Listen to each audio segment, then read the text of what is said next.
Welcome to the Navigating Your Life show. I'm your host, Nat Williams. Tonight we're going to take a look at unsung heroes throughout our community, and we want to highlight those who have selflessly gone above and beyond for others.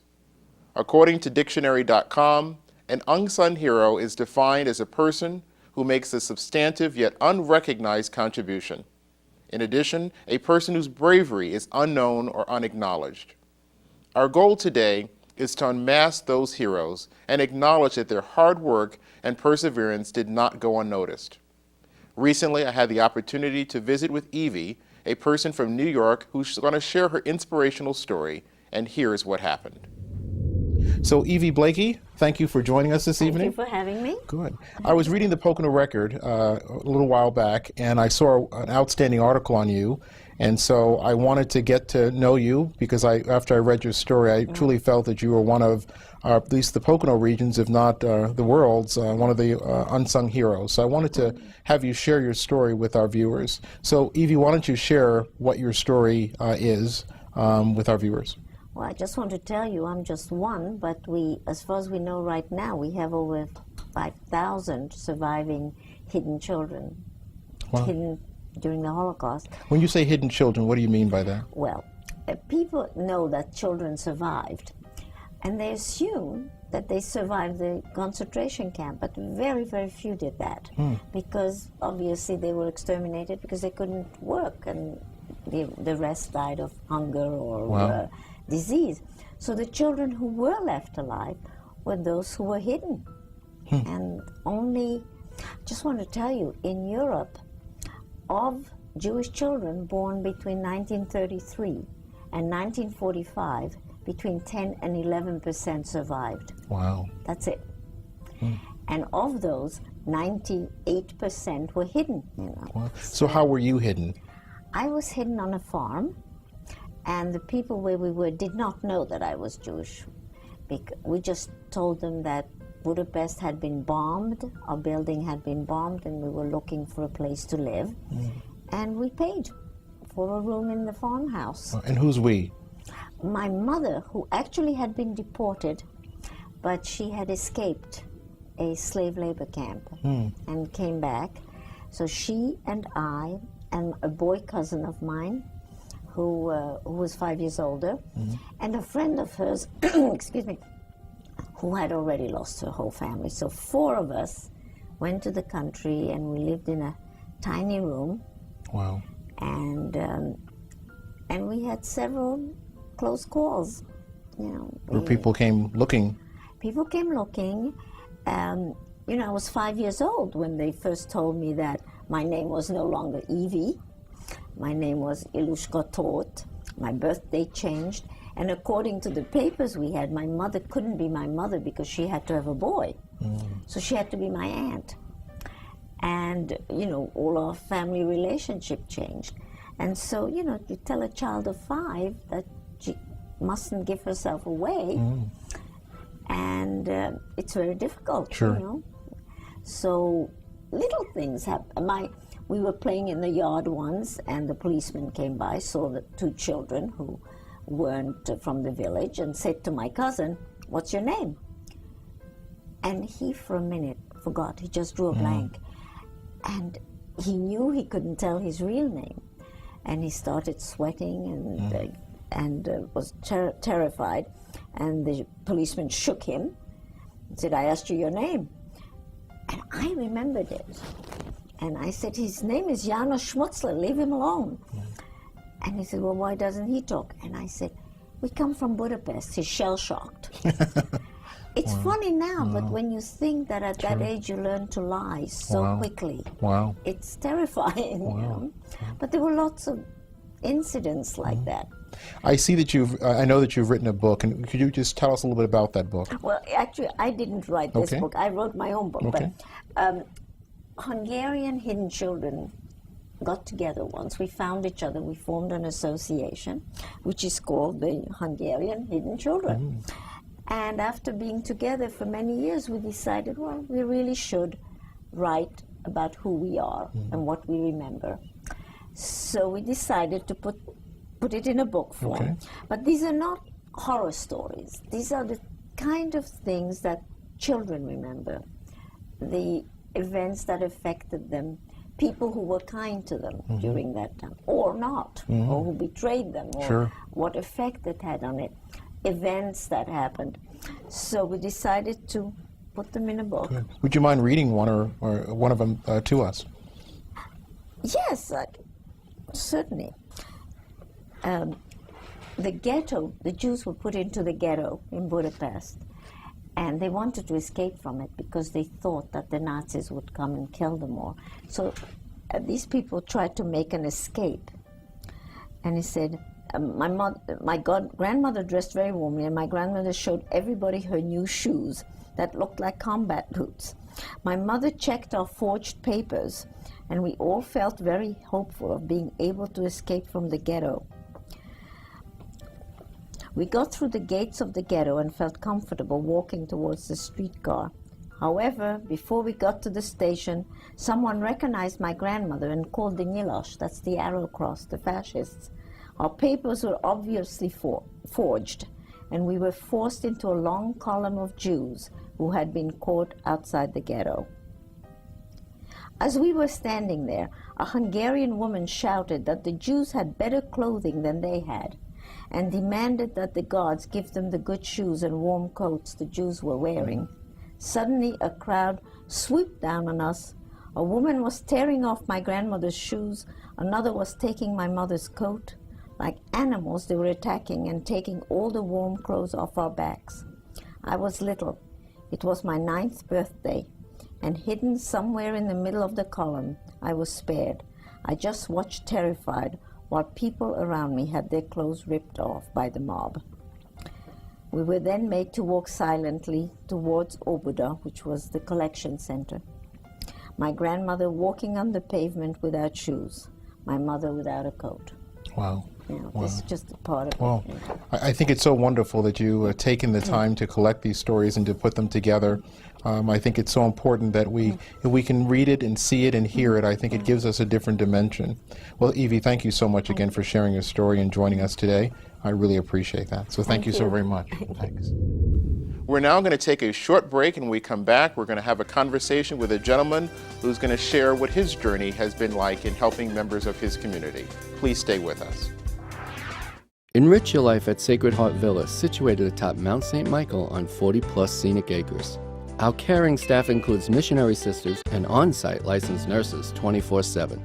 We offer medical reminders as well as dispensing medication and transportation to medical appointments. With excellent food, fun events, a spacious hall, safe rooms, and much more, your life will be enriched. Call 610-929-5751 or go to sacredheartvilla-readingpa.org. Explore Dr. Nat Williams' Absolutes of Success book series featuring The Navigator of Life, The Mature 64, Living Life 8x8, Management and Leadership by the 3 Ps, The Affordability Factor, The 4 C's of Change, Embracing Your Real Life, and the Absolutes of Success series workbook, Maximizing Your Greatest Potential to Achieve Your Personal Best. All books available at drnatwilliams.com or amazon.com. Michael, who's hardworking, personable, and polite, is age 16 and has a friendly smile that can light up a room. He likes playing football and soccer. Michael is very bright and enjoys learning. When he's not swimming or playing soccer, Michael enjoys reading science fiction novels and drawing action figures. He also loves to sing and perform karaoke. He has a big appetite. He enjoys his fruits and vegetables as much as a nice hearty hamburger. For adoption information, please access the National Adoption Center's website at adopt.org. For specific information on Michael, please contact C. Allen at adopt.org.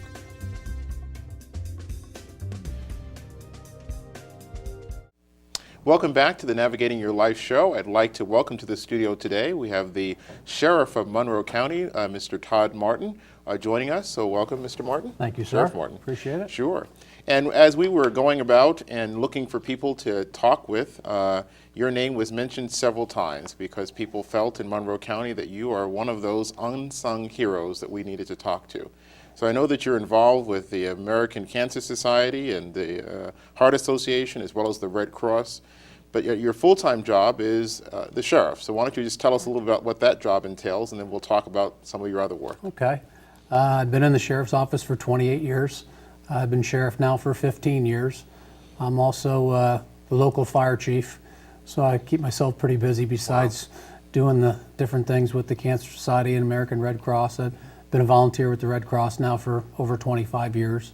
And you know, I'm pretty involved in the community, involved in the schools, involved with many things. I coached sports for many, many years, and you know, it's just try to keep as busy as I can and try to get back to the community as much as I can. Well, it seems like you're doing a really good job on both fronts there. But what a person would say, you know, as a sheriff, and you have a staff of about 40 Total of 40 people, Right. 22 sworn. That's a lot of people that's a full-time job all in itself. Absolutely. Why are you carving out time to do so much more with all these different groups and the fire work that you're doing as well? Why are you going the extra mile?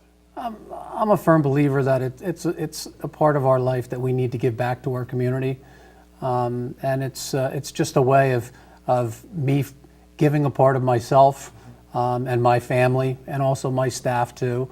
Back to the community in order to help people out. I mean, we work for the people. The people are our bosses, and it's just very, very important that people look at it from that standpoint and they understand that we need to give back to the community, because if not for the community, we would not be. And just tell us, how do you fit this into your schedule? Again, I'm sure your job is very busy, your family life, but how do you make time for all the different things that you're doing? I've always had my own little motto: we find ways to do it, not ways on how not to do it. Too many people find ways on how not to do things. You've got to be able to fit those things into your daily activities. As long as you make it a part of that and you enjoy what you're doing, it's simple. Yeah, it takes away from family, but family, again, is the most important thing. But I can tell you right now, I wouldn't be able to do the things that I can do if I didn't have the support of my wife and my 3 children. Wow. And that's extremely important. Wow. And you're in a county that is growing, you know, in leaps and bounds. Absolutely. And so I guess the needs are growing as well in leaps and bounds. So how are you finding the community is being responsive to the growth and the demands that are being placed on the community for supports and services? Community's been wonderful. I've been very, very lucky, like I said, throughout my tenure to have a lot of support from the community. They have been very, very supportive in almost everything that we do, good and bad. I mean, for everything that you do, like you're talking about serving papers and stuff, for every person that you're helping, there's another person there that's going to be upset, or a family. It's the same thing with prisoners. If for every prisoner you bring in, you've got a defendant that's upset, and you've got plaintiffs that are happy because the prisoner may be going away to correctional facility. And you know, you have to be able to adapt to that type of stuff. So we've had a lot of positive feedback from the community. And I've always said, like with my job is an elected job. Therefore, every 4 years, that's my report card. If I'm doing the job and doing the job right, hopefully I'm going to get elected again. If I'm not, then I'm gone. And somebody else is going to move right in. Wow. Well, it's important to understand that you know, we have to be responsive to the community's needs in lots of different ways. Absolutely. So as we get ready to wrap up, what do you want our viewers to take as we look at you as an unsung hero in our community? How do you want the viewer to take that as they look at their own life and their own community? What do you want to leave them with? Well, first of all, I don't see myself as a hero. I don't mind being a role model. I don't mind trying to do that. I don't see myself as a hero or an unsung hero, but you get out of life what you put into it. And if you're willing enough to give up a lot of time and a lot of effort towards things that are important to you and things that are important to the people in the community, you will get paid back in so many ways that it's just amazing. And that's been part of my life, and that's what's been great. I've been very grateful for because of the fact that the community has been so responsive to all the things that we have done. And again, I don't do it alone. I do it with the support of my family, the support of my my workers, and support of the community. Wow. That's Well, your community has declared you an unsung hero, so you are not to debate that any longer. And I want to thank you, Sheriff, for all you do as part of your paid job, and more importantly, the stuff you do after that the office closes. So again, we thank you. Thank you, sir. Thank you, Appreciate sir. it very Thank you. much. Sure. We're now going to take a break, and when we come back, we'll have two more guests talking about another unsung hero in our community, Bob Hillman. So please stay with us. In these challenging times, your organization needs employees that maximize results. HumanWorks Training and Educational Services provides results-focused seminars for your staff. Topics include management and motivating employees, stress management, team building and leadership skills, and cultural diversity. Register today, just $89.99 or $75 for chamber members. Call 484-893-5057 or visit hwtes.com.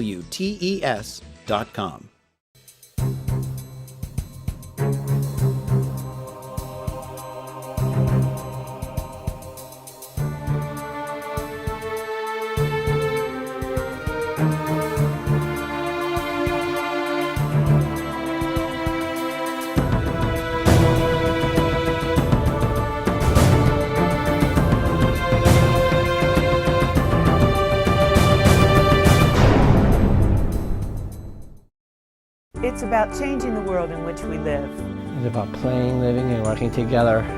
It's about escaping from special programs. It's about finding leadership. And social justice. The Pennsylvania Developmental Disabilities Council believes that disability is a natural part of the human condition. We are working to create a commonwealth where all people thrive in shared citizenship. And everybody wins. Welcome back to the Navigating Your Life show.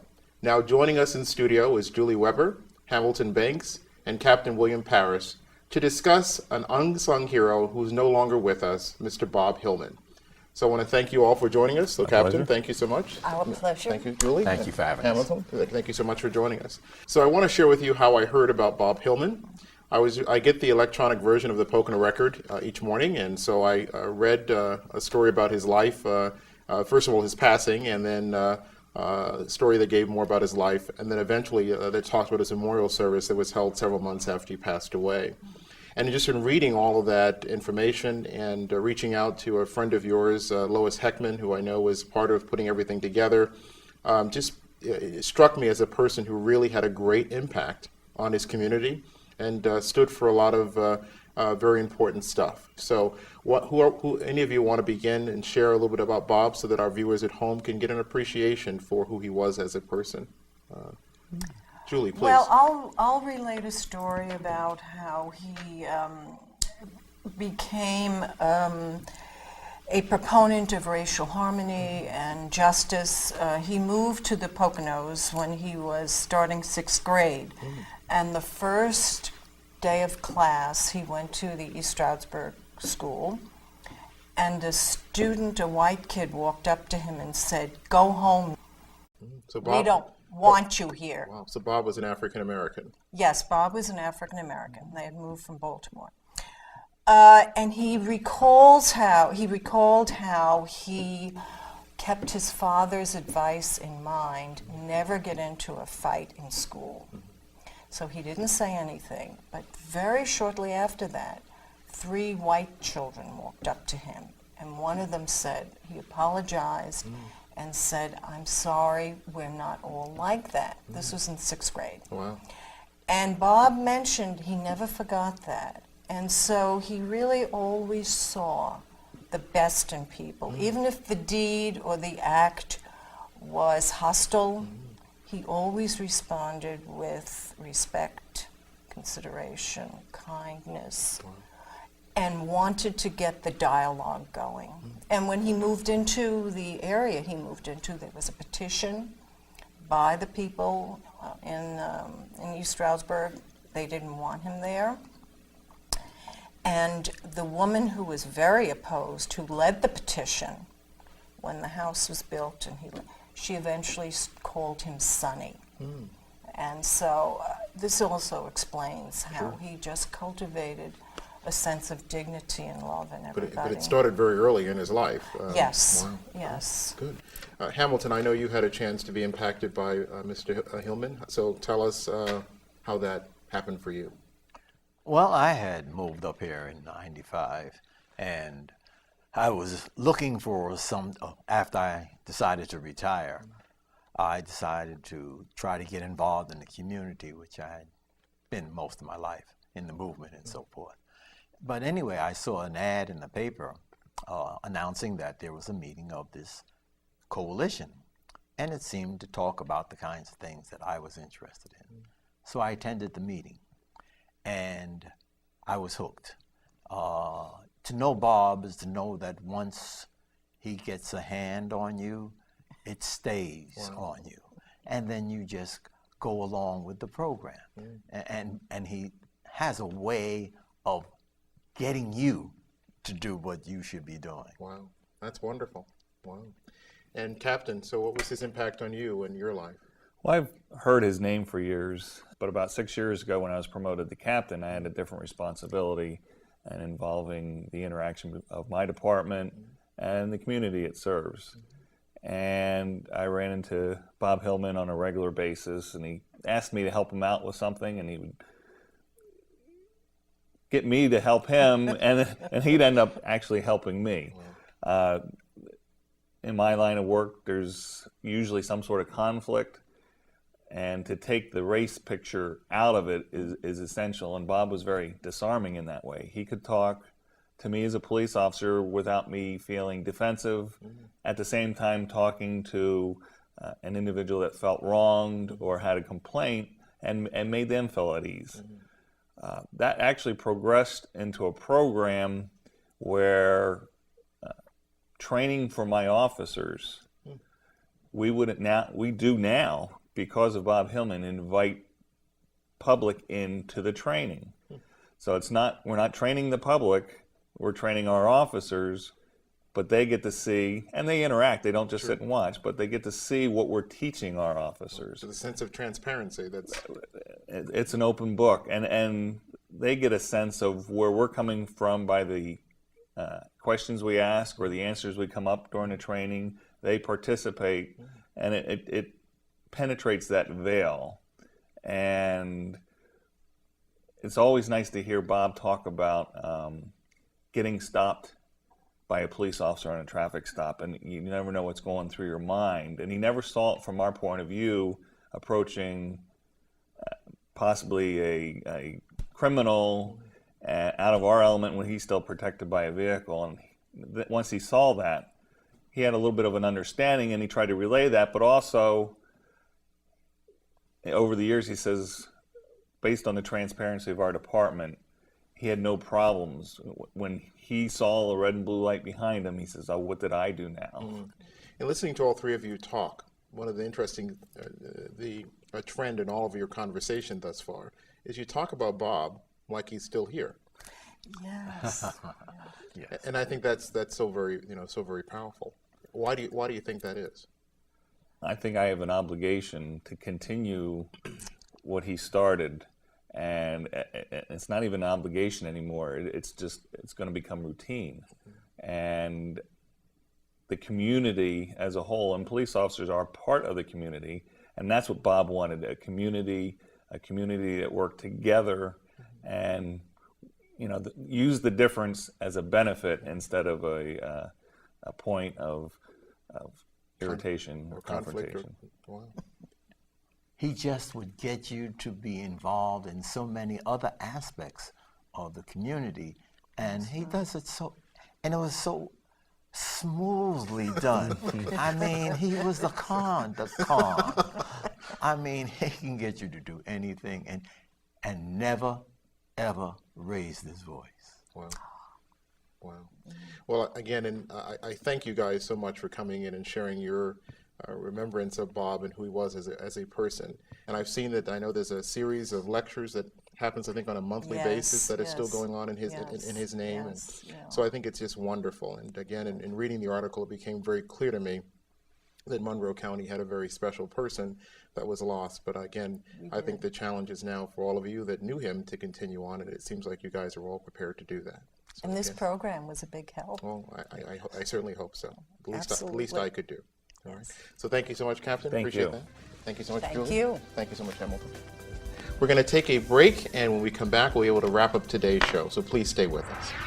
At Bridge to Creative Learning and Child Care Center, your child will learn and play the creative way in a safe and secure environment. We offer a fun and caring educational-based atmosphere and allow parents to monitor their child's activities. We are a state-licensed childcare center offering academic preparation, after-school programs, creative learning, summer activities, and much more. Call us at 610-351-7400. Prepare your child for a brighter future. Ready for some fun? FunWorks assists individuals with and without disabilities to participate in community activities. These activities are provided in small settings for 1 to 8 individuals with at least 1 to 2 direct support professionals. We visit places like Dollywood, Willow Valley Inn, Phillies Games, Iron Pigs Games, the Lehigh Valley Zoo, and more. Let us know your dream trip. Our staff is dedicated to ensuring your dream activities come true. For more information, call 888-966-9466 or visit funworksinc.org. You choose your doctor. You choose your pharmacy. Why shouldn't you choose your in-home healthcare provider? The good news is you can and you should. When your hospital or doctor prescribes home care, Allen Lear Home Care Associates will work with you in the comfort of your own home, providing a full range of services. Our nurses are dedicated professionals that take the time to get to know you and help you return to your optimal health. Call Allen Lear Home Care Associates, caring for you when you need us most. I sincerely hope today's show has been enlightening, encouraging, and empowering for you. Walking among us every day are unsung heroes in our community, and through their acts of courage and strength and compassion, they rise above and beyond normal means to make a difference for others. It is my hope that you were impacted by the stories of today's unsung heroes, and it inspires you to continue or to go the extra mile and to make a difference in your community starting today. As we wrap up today's show, we want to let you know we're looking forward to having you join us next week when we'll be discussing making time and putting your family first. Till then, please be well. Thanks for watching. A list of resources related to today's show is available on our website, which is navigatingyourlifeshow.com. On this site, there is a connection to our Facebook and Twitter pages and to our blog. While you are there, you can also email your comments on today's show or share ideas for future shows.